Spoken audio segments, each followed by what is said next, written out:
You know, sometimes in bad weather conditions with a lot of wind and rain like today, the wind can really be your friend very often, especially if you have a tailwind coming slightly from behind when you're casting, and it's just carrying your casts a little bit further than they would if you had a headwind or no wind at all.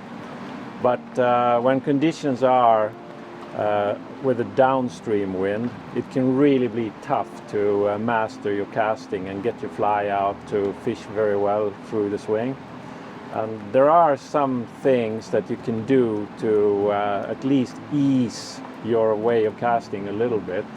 And the first one of those is obviously you need to try and place the D-loop a little bit further away and upstream of you, because the wind's really going to push a lot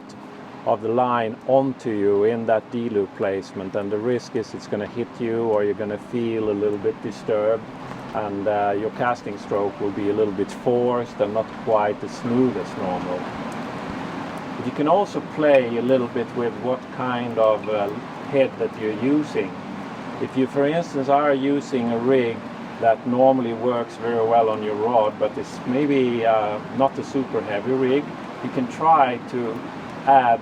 maybe the next level of gram grain weights up on that head. So for instance, on my 13.9 weight rod, where I mostly fish a 26 gram body, I might move up to a 29 gram body instead, and that body will actually track a little bit better in the wind because it is a little bit heavier, so it will help you to create a better D-loop.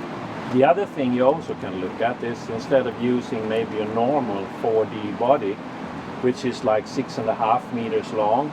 you can shorten the body length by going into a 4D compact body, which is 5.4 meters. And by doing that,